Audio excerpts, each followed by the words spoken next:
the fire in our bones. They first noticed us when we lit our skies with fusion drives. To the Council of Varnies, the ancient coalition of galactic powers, Earth was another curious anomaly in a backwater spiral arm.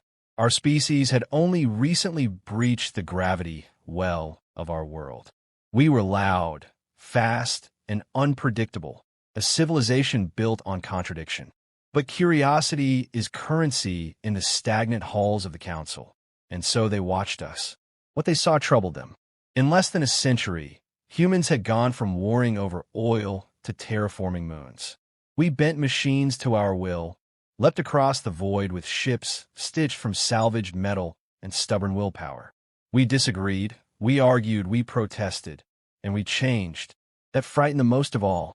When we made first contact, they called us burners. Not for what we destroyed, but for how we moved, fast, raw, blazing forward.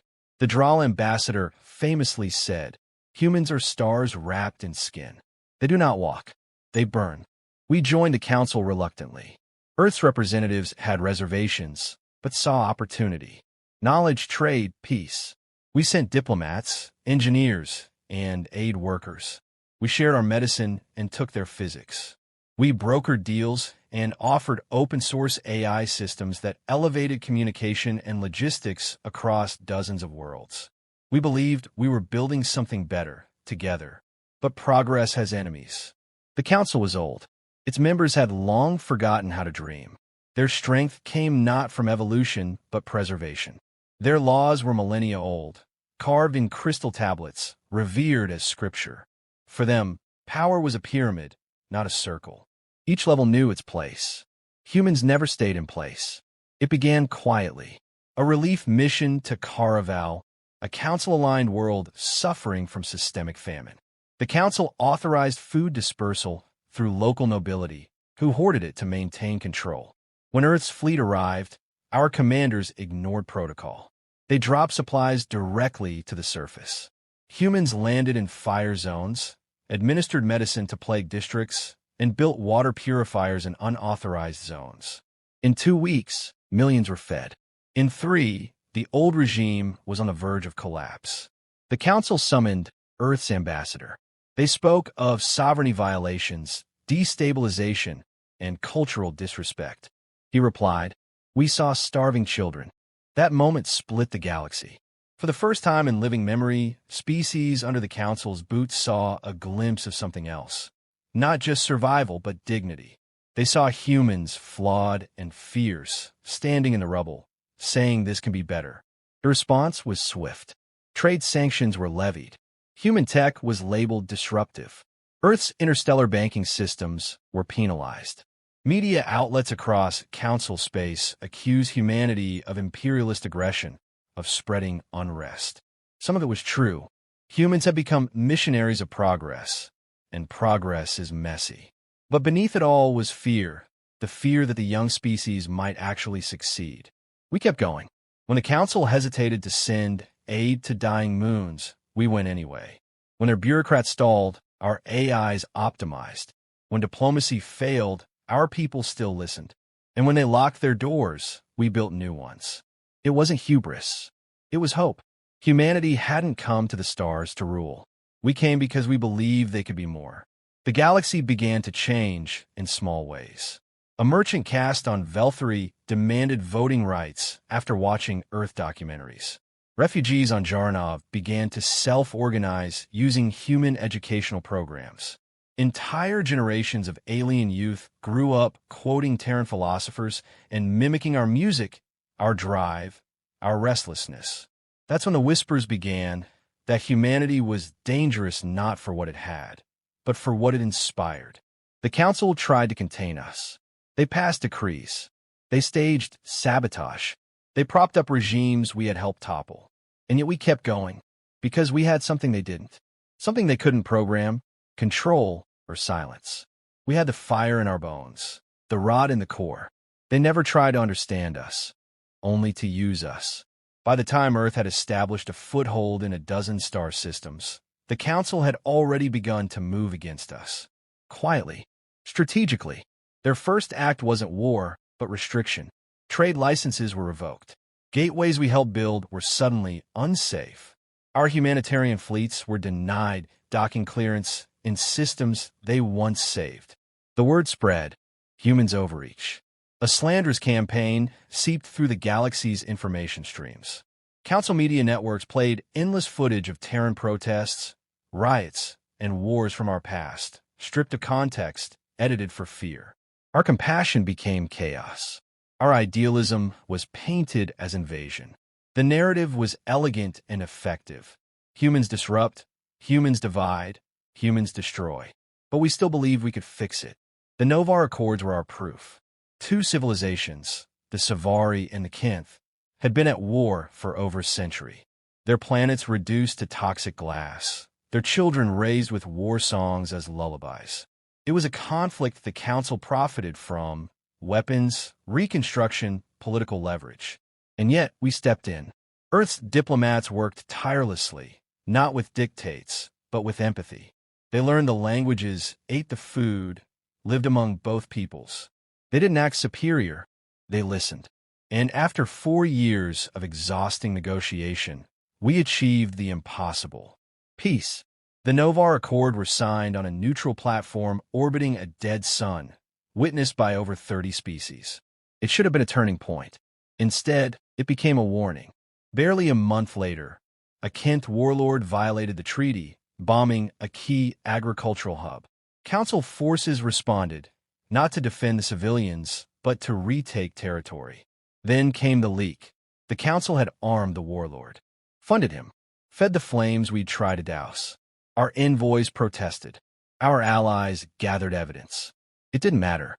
The Council held an emergency session and declared the peace invalid. They pinned the blame on human meddling, claiming our presence had accelerated tensions. 2 of our diplomats were killed in a coordinated strike on the embassy at List 4. The Council condemned the violence, but no investigation followed. No arrests. No accountability. That was the first time we truly felt it. Not opposition, but hostility. A weight behind the curtain, pressing against everything we tried to do. And still we stayed. Because we believed in the mission. Because we thought they just needed time. Time, it turned out, was their weapon. When the Varela outbreak swept through the colonies in the Aureus cluster, it hit hard, a viral strain that targeted the nervous system, spreading via energy signatures. One of our colonies, Dawnreach, sent a distress signal, for 100,000 lives at risk. They begged for medical aid. We sent it, but we were too far. One council member, the Zelvathi Combine, had developed a cure. A simple one. Cheap, replicable, and stable. They didn't release it. In the council records, when we finally hacked them, they called it a necessary filtration event. They let colony die. Because it was human. Because to save it would mean admitting we were right. We buried them in silence. Not with military honors, but with the weight of what we now understood. They were never going to let us change anything. Back on Earth, the debate fractured us. Some demanded retaliation. Others called for withdrawal. The United Terran Assembly splintered into blocks. The idealists, who still hoped for reform, and the realists, who saw the Council for what it was, an empire of rot with a democratic mask. But one belief was growing in every camp. We didn't belong here. Our strength had never been in weapons or ships. It was in our belief that progress was possible, that decency could be universal, that old systems could be healed. But how do you mend something that refuses to be mended? How do you reason with a structure that exists only to preserve itself? The Council had underestimated us. They thought we wanted control. We only ever wanted a place to grow. They took even that, the silence before departure. We didn't make a declaration. No grand announcements. No threats. No ultimatums. Just silence. After Dawnreach, the debates ended. Not publicly. There were still speeches and votes and closed-door sessions.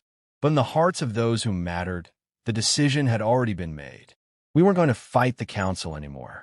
We were going to leave it. It began as whispers among engineers and deep space navigators. Uncharted sectors. Experimental drives. Technologies we never shared. Not because we were selfish, but because we knew the Council would twist them. In the shadows of collapsing treaties and broken alliances, we built something different. Project Sanctuary. a multi-generational effort. Secret shipyards built behind neutron stars. Generation arcs hidden in the magnetic storms of gas giants. The brightest minds from Earth, Mars, Europa, and beyond, working not on weapons, but on escape. Even then, some wanted revenge. They argued that walking away was surrender, that we had to make the council pay. But vengeance is a cage. We'd seen that in every broken empire and bitter war. The council had chosen rot. Humanity would choose renewal. And so we withdrew, quietly, deliberately. Trade networks collapsed overnight as Earth pulled its AI logistics hubs. Human-designed infrastructure, relied upon by dozens of species, went dark. Stations blinked offline. Medical satellites disappeared. Not sabotaged, just removed. At first, the galaxy rejoiced. Finally, declared the Varney's High Chancellor, the Terran disruption ends. The galaxy breathes again. Some sectors held celebrations. Others rushed to fill the vacuum, launching recruitment drives, offering council-certified aid to systems once protected by humans. They thought we'd come crawling back, that we couldn't help ourselves, that we'd return because the stars were too seductive. But we didn't. We left embassies abandoned, research facilities sterilized, communication lines went silent. One by one, the gates we had built deactivated. Our wormhole relays, the fastest in the quadrant, folded in on themselves like origami. And still, the council did nothing. Not out of ignorance, but arrogance. They assumed this was performance, that we were throwing a tantrum, that, eventually, we'd realize we couldn't survive without them. But we weren't trying to survive. We were trying to begin again. A few species understood. The Yenit, once slaves to the Valoran theocracy, begged us to take them. We did, quietly, in the night, without fanfare. Others followed, refugees, exiles, thinkers the council had silenced. Not many, but enough. To those who came, we offered no dominion, no contracts, only passage and a promise. Come with us, and we'll build something better. Together. To those who stayed behind, we offered no judgment, only a closed door.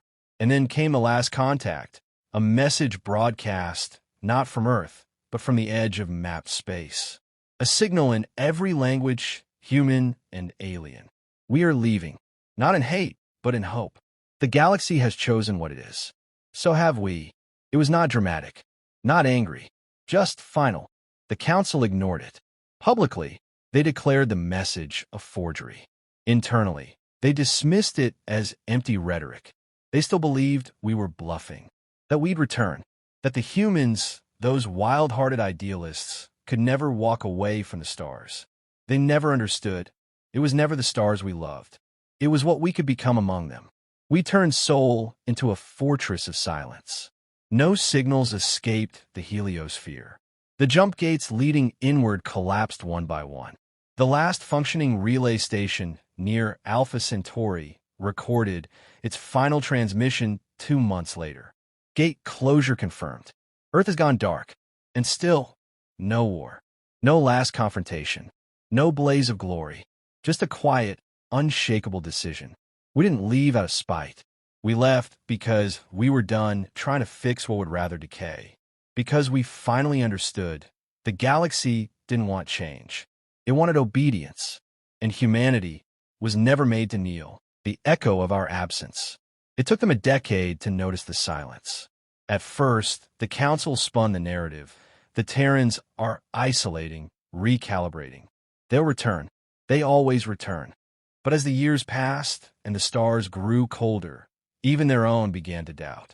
Trade collapsed in sectors once stabilized by human AI. Merchant fleets, now relying on pre-human navigation systems, suffered catastrophic losses. Planets once saved by Terran biotech fell into sickness again. Diseases thought eradicated began to spread. Food shortages, infrastructure failures, systems folding inward like lungs starved of air. And worse, something subtler. The spark was gone.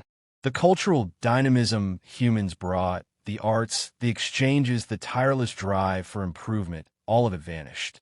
Civilizations that had once thrived in the orbit of Earth's influence became stagnant again. The younger species, Those who had seen humans as proof that something better was possible lost hope. Movements faltered. Rebellions failed. Entire ideologies withered like crops left in shadow. The council sent emissaries to Seoul. None returned. They dispatched stealth probes. They were never acknowledged. Some vanished outright. Others sent back cryptic telemetry. No emissions, no satellites, no signs of life, and yet unmistakable heat signatures beneath Earth's surface. Activity, movement, a civilization in hiding. Or perhaps simply elsewhere. Then came the day the last gate failed. A Yinit scholar turned dissident wrote in her final publication, "Humanity was not a storm. They were the air itself, invisible, vital, taken for granted until it's gone." Across the galaxy, a quiet dread settled in. Species that once mocked Terran values now mimicked them in desperation. Council factions launched reform committees, commissions, and investigations. But without the pressure of Earth's relentless moral gravity, they drifted back into inertia. The Council held its sessions. Laws were passed, speeches made, but the words were empty. Something fundamental had been lost. The Council finally sent a ship, a diplomatic vessel bearing no weapons, just ambassadors and regrets. It reached the edge of Sol's system and found a single structure in orbit around Neptune. A black obelisk. Smooth, seamless, human. They hailed it. It replied once, "There is nothing for you here." The ship returned, shaken, silent. In the years that followed, rumors began to spread. A freighter claimed to have seen strange energy patterns beyond the galactic edge, gravitational echoes of vast ships moving in formation. A message in an old Earth code was picked up in a distant, uncharted quadrant. "It begins again." Most dismissed it as myth, but not all. A new faith emerged, the followers of the departure, comprised of humans left behind, alien sympathizers, outcasts, and exiles. They spoke of humanity not as a species, but as a path, a way of being. Their sacred text? A compilation of Terran declarations, music, and stories. The central tenet: humanity left because they were better than this place. Some among the council tried to outlaw the faith. The more they pushed, the more it grew, because deep down they knew, they had seen it. The fire, the resilience, the maddening refusal to accept how things are. Humanity had challenged a broken galaxy and dared to care. Not to conquer, but to heal. And they were gone. Not in wrath, not in defeat, but in choice. What kind of species walks away from an entire galaxy? Only one that still believes in something better. Years later, on a barren moon orbiting a dead star, a lone alien archaeologist discovered something unusual, a Terran beacon half buried in dust. He activated it, and a message played. Simple, warm. To whoever finds this, we did not abandon you. We gave you the chance to become more. We hope you take it. If you do, maybe one day, we'll meet again. He sat in silence long after it ended, staring at the stars where the humans once were. And for the first time in his long life, he wept.